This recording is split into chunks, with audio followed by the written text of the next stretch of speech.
بسم اللہ الرحمن الرحیم۔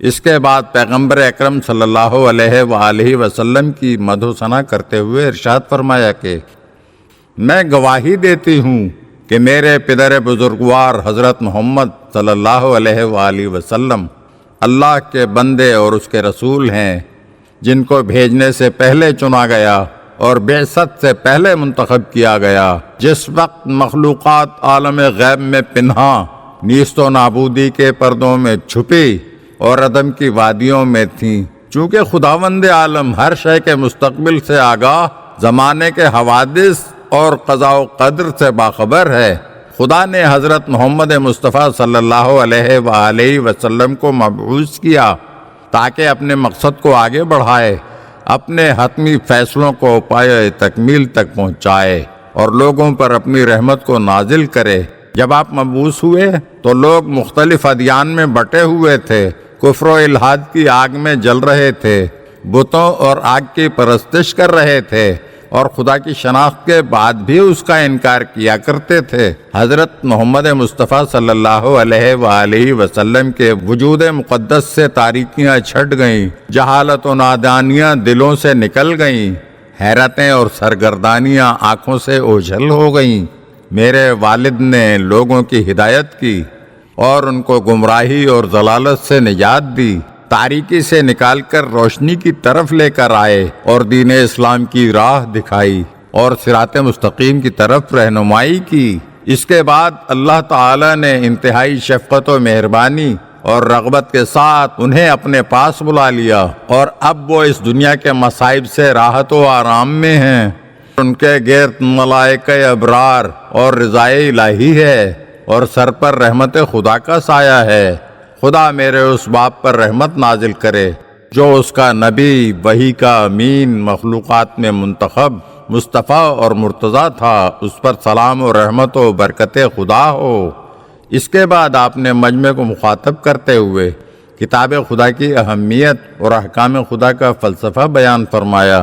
تم خدا کے بندے، امر و نہی کے علمبردار اور دین اسلام کے عہدیدار ہو، اور تم اپنے نفسوں پر اللہ کے امین ہو۔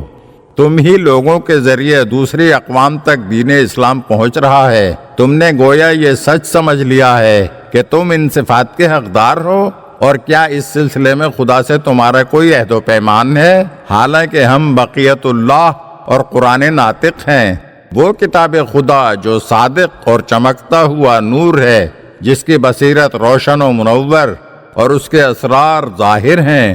اس کے پیروکار سعادت مند ہیں۔ اس کی پیروی کرنا انسان کو جنت کی طرف ہدایت کرتا ہے۔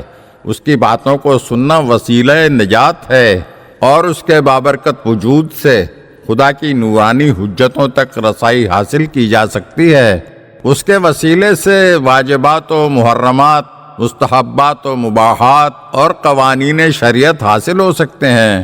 خداوند عالم نے تمہارے لیے ایمان کو شرک سے پاک ہونے کا وسیلہ قرار دیا، نماز کو تکبر سے بچنے کے لیے، زکوٰۃ کو وسعت رزق اور تزکیہ نفس کے لیے، روزے کو اخلاص کے لیے، حج کو دین کی بنیادیں استوار کرنے کے لیے، عدالت کو نظام زندگی اور دلوں کو آپس میں ملانے کے لیے سبب قرار دیا، ہماری اطاعت کو نظم ملت اور ہماری امامت کو تفرقہ اندازی سے دوری، جہاد کو عزت اسلام اور کفار کی ذلت کا سبب قرار دیا، اور صبر کو ثواب کے لیے مددگار مقرر کیا، امر بالمعروف و نہی عن المنکر عمومی مصلحت کے لیے، اور والدین کے ساتھ نیکی کو غضب سے بچنے کا ذریعہ، اور صلہ رحم کو تاخیر موت کا وسیلہ قرار دیا۔ قصاص اس لیے رکھا تاکہ کسی کو ناحق قتل نہ کرو، نیز نظر کو پورا کرنے کو گناہ گاروں کی بخشش کا سبب قرار دیا،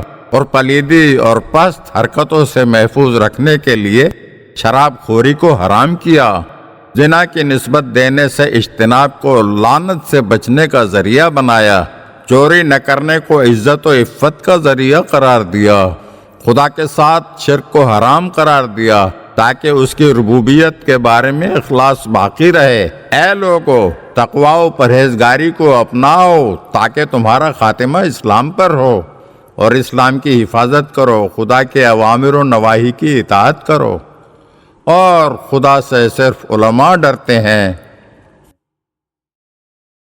اگر آپ ہمارے چینل کی نئی ویڈیوز دیکھنا چاہتے ہیں تو ہمارے چینل کو سبسکرائب کریں اور گھنٹی کے بٹن کو دبائیے تاکہ ہر آنے والی ویڈیو آپ کو جلد موصول ہو سکے۔ اور ہاں، لائک اور شیئر ضرور کیجیے اور اپنے قیمتی کمنٹ سے ہمیں آگاہ کیجیے۔ شکریہ۔